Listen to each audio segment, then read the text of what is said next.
buen día, ¿cómo están ustedes? Un gusto de saludarlos y de que estén aquí en este punto de encuentro. Hoy día les voy a recomendar libros. Ustedes saben que yo de vez en cuando estoy hablando con escritores, con dramaturgos, etcétera, que han escrito libros y que son recomendables para poder leerlos. Hoy día vamos a conversar con el autor de este libro, La traición de Borges, con Marcelo Simonetti. ¿Cómo estás, Marcelo? Buen día, muchas gracias por recibirnos. Muy bien, muy contento de estar en este espacio y bueno, a tu disposición.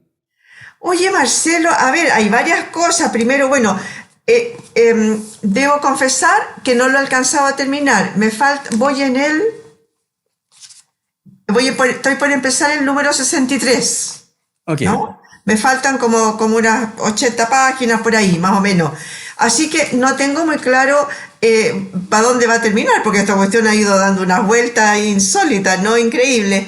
Cuéntame un poquito por qué la traición de Borges y por qué hablar de Jorge Luis Borges. ¿Por qué esta similitud con el apellido?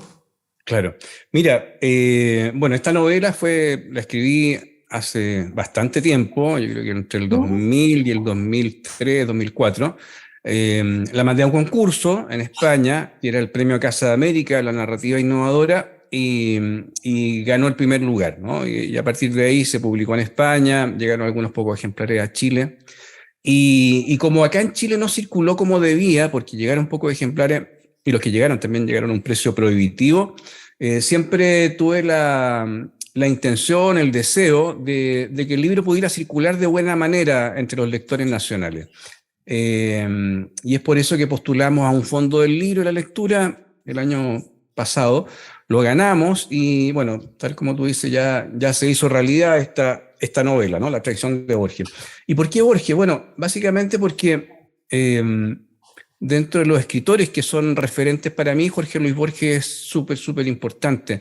Eh, eh, Crecí, digamos, cuando ya me hice lector, descubrí la obra de Borges y me fascinó, me puso de cabezas.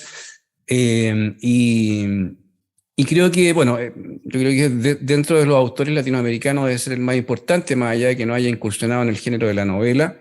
También me gusta toda la problemática que tiene Borges en su narrativa respecto de el otro, el doble, y en alguna medida esta novela juega con eso, con la idea del doble, de la impostura, de lo apócrifo.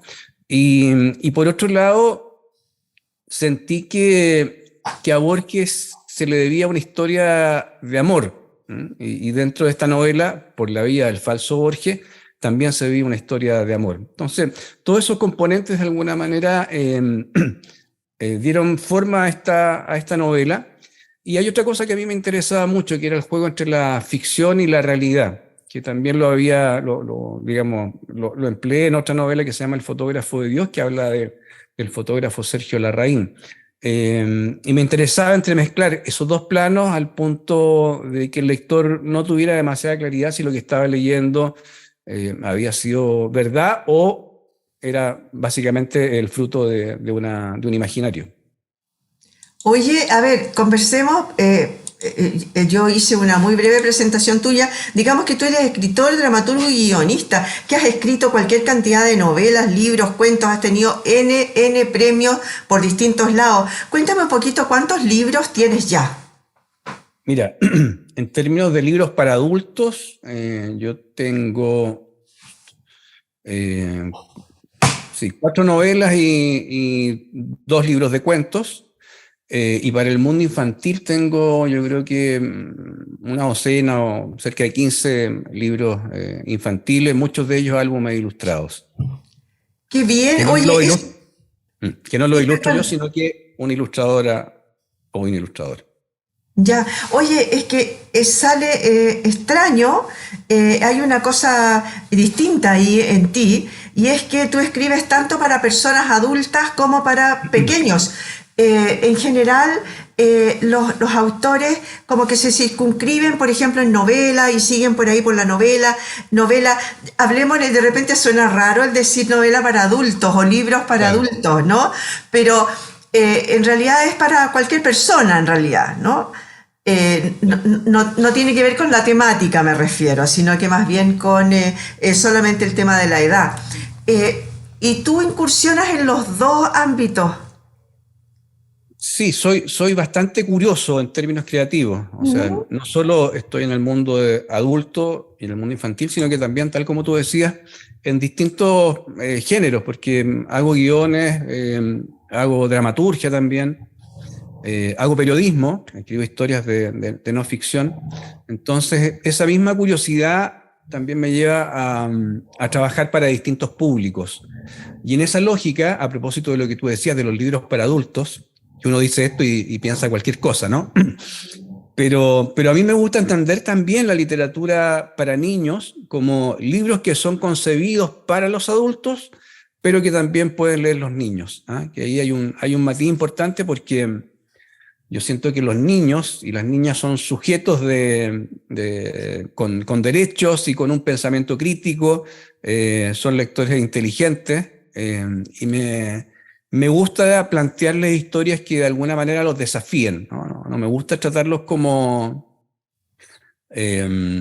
niños subnormales, por decirlo de alguna manera, ¿no? Ellos tienen un pensamiento, tienen una mirada del mundo, que está en desarrollo, obviamente, pero son personas a las cuales se les puede plantear historias que sean desafiantes o complejas. Bueno, de hecho, ha pasado un poco con la diferencia que hay entre los cuentos de hadas, ¿no? Que leía yo cuando cabra chica, Sí. que todavía están vigentes, obviamente, esos cuentos que son como tradicionales, ¿no? De siempre, pero leer la diferencia con, no sé, pues El Señor de los Anillos o cualquiera de esos libros que son fascinantes para los niños, y claro que no tan pequeños, ¿no? Pero ya niños un poquito más grandes, casi adolescentes, se fascinan con ese tipo de... Y entonces, por lo tanto, claro, la narrativa ha cambiado, ¿no? Y eso agarraste tú. Claro, pero mira, y no solo eso, ¿ah? Porque tú igual estaba hablando de novelas de largo aliento, pensando en El Señor de los Anillos, Harry Potter. Porque dentro Sí, de lo por que es Harry Potter. claro, dentro de lo que es la literatura infantil, ha habido un desarrollo importante de lo que son los libros álbumes. Y cuando hablamos de libros álbumes, son libros en donde el texto y la imagen son igual de importantes. No es que la imagen sea complementaria del texto. Y en esa lógica, de pronto nos encontramos con libros para niños que tratan temas como la muerte, que es un tema complejo de tratar en cualquier edad, o temas incluso más complejos como la homosexualidad. Entonces, este tipo de libros que trabajan temas difíciles, muchas veces ocurre que quienes plantean más problemas respecto de que se toquen estos temas en la infancia son los adultos, porque muchas veces como adultos no hemos resuelto nuestra postura respecto de ciertos temas que son complejos, en circunstancias que los niños generalmente, como están más abiertos, como están iniciando sus vidas y no se han encargado de prejuicios y de estructura, muchas veces lo entienden de manera más natural, ¿no? Como parte del cotidiano. Entonces, bueno, ahí hay también un trabajo que uno como autor aborda en términos de la estrategia para escribir a un mundo adulto o escribir a un mundo adulto que incorpore también a los niños. Y en ese sentido, para mí es clave dos cosas, o sea, tener claro que estamos escribiendo para personas que están en formación, no solo lectores en formación, sino que personas en formación, y eso implica un grado de responsabilidad. Y lo otro que procuro hacer es trabajar en esos libros que están orientados o que también pueden leer los niños y las niñas. Procuro desarrollar un lenguaje más cercano a la poesía, sin ser poesía, pero un lenguaje más lírico, entendiendo que en la infancia la poesía se entiende con mayor claridad y naturalidad que en el mundo adulto. ¿Ah? Yo creo que los adultos somos los que tenemos más problemas para leer la poesía y nos vamos distanciando de ese mundo poético. Pero los niños, la poesía es prácticamente, voy a exagerar, pero casi un lenguaje propio. Oye, sí, pues porque parece ser que la sensibilidad que está en ese momento no está todavía recubierta de toda esta piel gruesa que nos ponemos los adultos, ¿no? Pero ahí tú dijiste algo bien que me preocupa y me gustaría que lo aclararas, y es el tema de estos libros que son para personas en formación, ¿Tú dirías más bien que son entonces para leerlos con un adulto que les vaya de repente explicando? Porque de alguna manera, como dices tú, tienen conceptos que a lo mejor pueden llegar a distorsionar en algún momento, ¿no?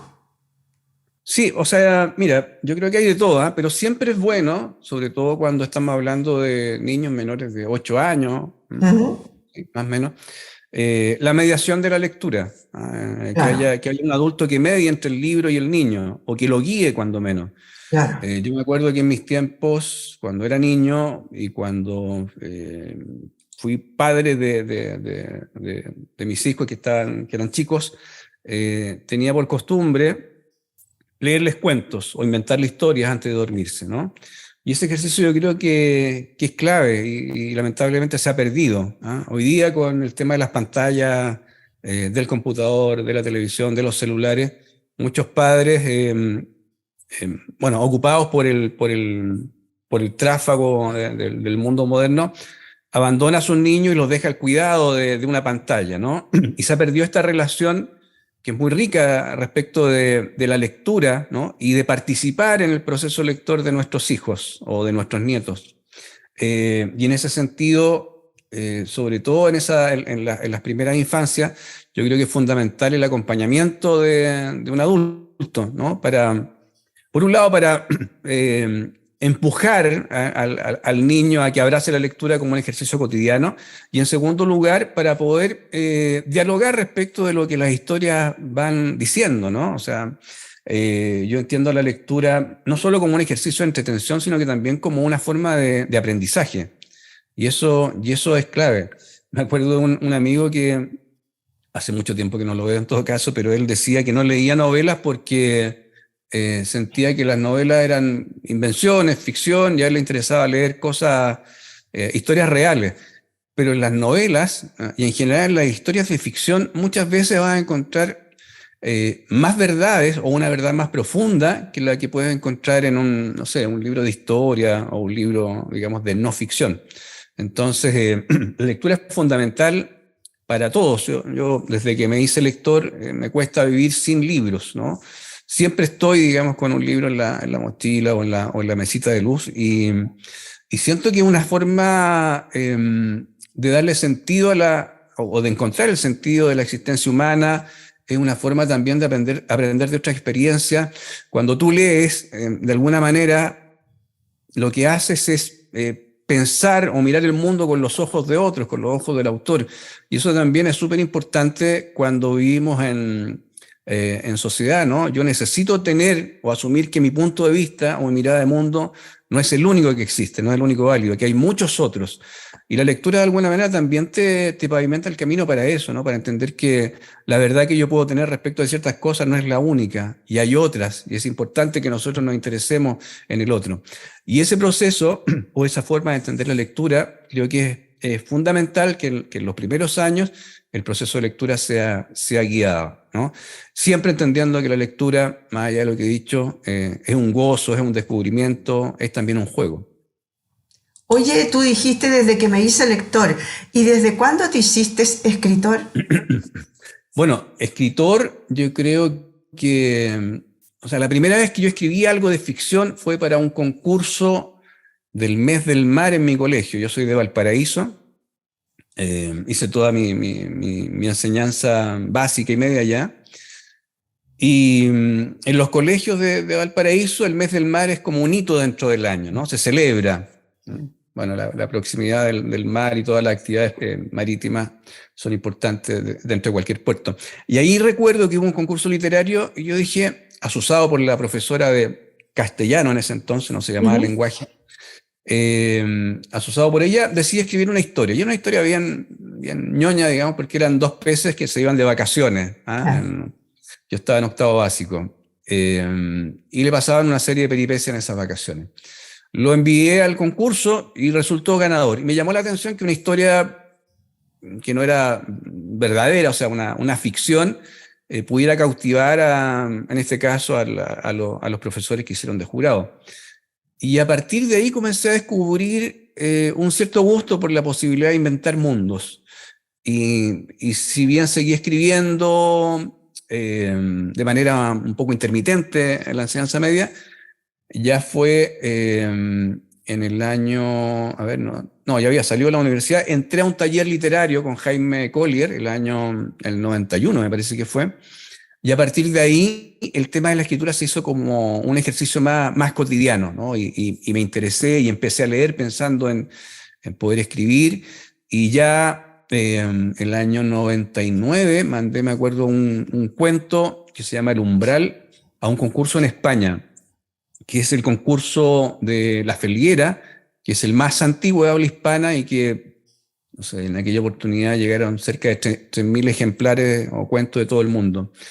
Y lo gané ese concurso. Y eso ya yo diría, me puso, por lo menos para mí, ese timbre de escritor, o cuando menos me ayudó a entender que podía persistir en ese oficio. Y aquí estamos, digamos, después de varios años. Oye, y entre medio, obviamente, tú trabajaste en otra cosa. ¿Qué estudiaste? Yo soy periodista de Ya, formación. ya. Y Trabajé trabajaste en largo. eso y de ahí te dedicaste entre medio a escribir. Como un Claro, hobby, trabajé, partamos primero, ¿no? claro, como un hobby, o como una extensión de lo que hacía diario. Yo trabajé largo Mm. tiempo en la sección deportes del diario El Mercurio. Después pasé cuando se creó la revista Sábado, pasé a integrar ese equipo. Estuve ahí cerca de 4 años. Después me fui a Televisión Nacional a cargo del área de reportaje de Televisión Nacional. Estuve en Revista Caras y después he seguido trabajando dentro del periodismo como freelance, ¿no? O sea, sin estar en un medio fijo. Pero Ya. cada vez estoy haciendo menos periodismo y más literatura. Bueno, el periodismo igual, los territorios lo que solía trabajar, que eran las revistas, se han ido cerrando, entrando, desde esa lógica también hay menos campo laboral. Claro. Oye, y el ser escritor, ahora estás casi 100% siendo escritor, eh, ¿te da como para vivir? Mira, yo diría que por la venta de los libros, no, porque hay que ser una Isabel Allende, ¿no es cierto? Claro, O una Ana Reguera Letelier claro. para poder vivir de los libros. Sin embargo, sí vivo de la escritura. O sea, yo Ya, hago talleres literarios, perfecto. escribo libros institucionales, entonces sí Ya. puedo decir que vivo de la escritura. Eso sí, Ah, sí, maravilloso, maravilloso. sí, sí. Oye, tú hablaste de que has escrito varias novelas, cuatro me dijiste, ¿no? Sí, 4 novelas. ¿Ya? Cuatro novelas, algunos libros de cuentos para adultos con niños, digamos, y también has hecho álbumes ilustrados. ¿Es lo que yo conocía antes como las historietas? Porque hoy día los chicos casi no las conocen ese tipo de libros. Cuéntanos un poquito sobre ello. Claro, mira, yo diría que las historietas se parecen más a lo que hoy día la industria llama las novelas gráficas, ¿ah? Que es como el mundo del cómic. Pero lo mío va un poco por otro lado. Yo no he incursionado en el mundo del cómic, pero sí en lo que te decía, el álbum ilustrado. Entonces, mira, ¿qué es esto? Yo te voy a mostrar uno. Que es La Raya del Tigre, que ganó el ¿Ya? premio Marta Brunet el año 2019, que es un premio a nivel nacional que se le da a las mejores obras literarias. Eh, y es un poco esto lo que yo te digo, ¿no? No sé si se ve ahí. ¿Viste? Si te fijas, el texto es cortito y la ilustración es preponderante. Todas las páginas están con ilustraciones te fijas, a página completa.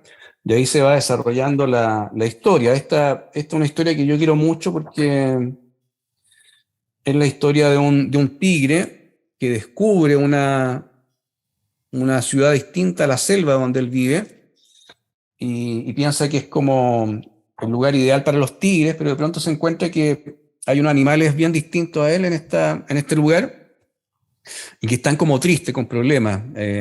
Y él siente que necesita hacer algo y lo que hace es, por ejemplo, se encuentra con un señor que está en su jardín y se le murió una flor, está llorando y el tigre, para consolarlo, lo que hace es se saca una raya, dibuja una flor y se la entrega, ¿no? Después hay una niña que se le perdió la muñeca, que hace el tigre, se saca otra raya, hace una muñeca y se la entrega. Así hasta que queda con una sola raya en su pelaje, ¿no? Entonces, Y ahí viene un punto importante dentro de la historia, que no lo voy a decir para no spoilear, por si alguien quiere ir a buscarlo, pero me gusta mucho, ¿no? Y este tipo de libros, tengo varios. Este es el último, se llama Caminante. Y a propósito de lo que te decía de temas que son más complejos, este narra la historia de un niño, de un inmigrante que se desplaza entre una ciudad y otra. O sea, perdón, entre un país y otro, ¿no? Una realidad que hemos visto mucho en el último tiempo, no solo en Chile, sino que en otros lugares. Eh, y ahí está, ¿no? No se sabe bien si es niño o niña, el género está indefinido, pero es una historia que a mí me gusta mucho. Y tengo, a ver si está por acá, mira, aquí hay otra, se llama El secreto de los gatos, y es un homenaje al poeta Jorge Tellier. Él amaba mucho los gatos, y lo que cuenta esta historia es la historia de un poeta que le susurra versos a los gatos. Y cuando los gatos descubren la poesía, enloquecen, ¿no? Se vuelven locos. Nadie le había leído poesía. El poeta desaparece y los gatos van en busca de este Jorge Tellier. Y no lo encuentran, pero siguen siempre muy pendientes a ver si por ahí aparece, ¿no?, el poeta a leerles la poesía o esas poesías. Entonces son ese tipo de libros que a mí me gusta mucho trabajar, por un lado por el trabajo poético que hay detrás de eso, y por otro es que los escritores generalmente trabajamos en soledad para crear. Pero cuando hago estos libros, se incorpora al trabajo un ilustrador que tiene una cabeza bien distinta a la de uno. Es más, cuando yo estoy escribiendo historias que sé que van a ser ilustradas, a veces pienso, en esta parte seguramente el ilustrador va a dibujar tal cosa. Oye, perdona que te interrumpa ahí, que por cierto, por lo que alcancé a ver de las ilustraciones son realmente buenísimas, pero ahí cómo trabajan dos mentes separadas. ¿Tú le das libertad para que él proponga y haga el dibujo por su cuenta como otro autor? ¿O tú le vas sugiriendo, mira, aquí sería bueno hacer esto, hacer lo otro? ¿O ya están tan simbióticos porque han trabajado juntos que ya sabes lo que va a escribir, lo que va a dibujar? O los colores que va a usar, etcétera. Mira, hay distintas maneras de trabajar, pero la más habitual y la forma en que yo he trabajado con los ilustradores, que no siempre son los mismos, es que yo mando el texto a la editorial, y así funciona, digamos. La editorial dice si le convence o no el texto, y si le convence, dice ya, vamos a buscar un ilustrador. Y en esa búsqueda, muchas veces consultan el criterio del narrador, te hacen una oferta de 5 ilustradores, tú dices, mira, esta me gusta más. Y a partir de ahí, el ilustrador toma el texto y comienza a trabajar. Y muchas veces nos va entregando propuestas y el autor, junto con el editor, que es otra cabeza importante dentro de este triángulo creativo, hace correcciones, sugiere cosas. Pero lo que te iba a decir es que ese trabajo del ilustrador es re importante porque en esos momentos de la historia que yo pensaba que él iba a dibujar, ponte tú, un árbol, o un tigre riéndose, el ilustrador dibuja algo que tú nunca te habías imaginado. Y eso es tan interesante por dos motivos. Uno, porque la mente del ilustrador es totalmente diferente a la del escritor y te ofrece soluciones creativas que son realmente notables. Y por otro lado, es que ese trabajo, que en algún momento fue en solitario, comienza a ser un trabajo en equipo, ¿no? Y eso me gusta mucho porque en estos libros, aquí hay otro que hice, se llama La máquina de imaginar cosas, que hice con un ilustrador argentino, Cristian Turdera, que es muy, muy buen ilustrador. Ahí hay algunas ilustraciones de Cristian. En ese trabajo, el texto gana una enormidad. O sea, no es que gane una enormidad, sino que está el texto que tú tenías y el imaginario del ilustrador, al sumarse con el texto, construye algo totalmente diferente, Claro. algo nuevo que no estaba en la cabeza del escritor. Y ese trabajo en particular, para mí es súper importante, ¿no? El hecho de hacer cosas en colectivo. Y lo mismo pasa un poco en el teatro. Yo trabajo en una compañía que se llama Silencio Colectivo, que trabajamos fundamentalmente haciendo cosas en escenarios no convencionales, vamos a poblaciones, juntas de vecinos. Y ese trabajo también es muy interesante con los actores, con el director, porque ahí ya dejas de ser el escritor en solitario, encerrado, medio ermitaño, y pasa a ser parte de una comunidad creativa. Y ese tipo de trabajo me gusta mucho. Oye, y en ese caso que haya divergencias, por ejemplo, que el director, me refiero al teatro, diga algo o que tú tengas una divergencia con eso, ¿quién gana ahí? ¿Quién corta el queque? Es complejo, ¿ah? Es bien complejo eso. Sí. Generalmente en la obra, o sea, las obras que yo he escrito y que después han sido montadas, hay un diálogo, ¿no? Ya, Eh, pero a veces, claro, tal como tú dices, hay divergencias y ahí hay que ver quién termina imponiéndose, ¿no? ya, Muchas veces el director es el que tiene la última palabra, ¿m? ya. Creo yo, sí. Bueno, de repente hay que dejarse convencer, ¿no? En algunas cosas. Pero por otro lado, dicen que una obra hecha por un comité al final es una cosa como amorfa, como que no tiene un sendero determinado, fijo. Oye, se nos va terminando el tiempo. Mira, Háblame de Leo Lover. ¿Qué es Leo mira. Lover? Leo Lover, y invito a todos a que visiten la Ujú, página www.leolover.cl y tenemos también un perfil de Instagram que es Comunidad Leo Lover, para que nos ujú. sigan en ese perfil de Instagram. Es un proyecto de fomento lector que llevamos desarrollando por segundo año consecutivo con dineros del Fondo del Libro y la Lectura, y lo que busca es promocionar ciertos libros de una manera atractiva para el mundo adolescente o infantil, ¿no? No Lo que hacemos solamente los tuyos, perdona, no solamente no, no, los no, tuyos, no. de No, todo. para nada, de todo, de todo. En la Perfecto, primera ya, temporada fue de autores chilenos, entonces ya. tomamos 12 autores chilenos e hicimos una cápsula, que son cápsulas breves de 1 minuto y medio, 2 minutos, en donde mostramos la parte más seductora del libro y lo mostramos en un lenguaje que se afina al lenguaje del adolescente, con mucha ilustración, mucho cómic, con música, de tal manera, y esto en el plano de lo ideal, que el niño o el adolescente que vea esta cápsula parta corriendo a la librería o a la biblioteca a buscar ese libro, ¿no? Entonces, es un proyecto bien lindo que creemos fundamental porque precisamente en la adolescencia es cuando los niños, las niñas se separan de la lectura y entran en otros mundos y nosotros queremos que sigan estando ahí en ese territorio lector tan importante. Oye, y vamos así en breve, en un minuto, cuéntame qué es tilde. Tilde es un podcast, son grabaciones de audio que Ujú. está en Spotify. Es Tilde, un podcast que pone el acento en la escritura, en donde yo entrevisto a escritores y escritoras que me cuentan un poco de sus vidas, de su cocina literaria, cómo escriben las historias. Son realmente interesantes porque los escritores y las escritoras han tendido a reflexionar sobre sus procesos creativos y también sobre su forma de mirar el mundo. Entonces, yo, aunque venga de cerca la recomendación, lo recomiendo, digamos. Dense un tiempo y cuando van en el auto o antes de acostarse, pongan Tilde. Realmente van a descubrir mundos bien sorpresivos. Oye, qué bueno, sí, porque, a ver, nos quedó un montón de cosas por preguntar. Me habría gustado que hubiéramos conversado un poco de, a ver, de criticar un poco qué pasa con el fomento lector a nivel estudiantil, qué pasa con el tema del Ministerio de Educación, de las lecturas que son obligadas o no dentro de los planes de estudio, por ejemplo. Bueno, un montón de cosas, Marcelo, muchas gracias, pero se nos termina el tiempo. No, muchas gracias a ti por el tiempo, por la vitrina y por la conversación.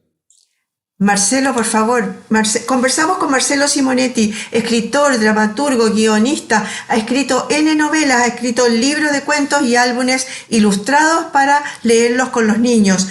Ha sido ganador de un montón de premios también.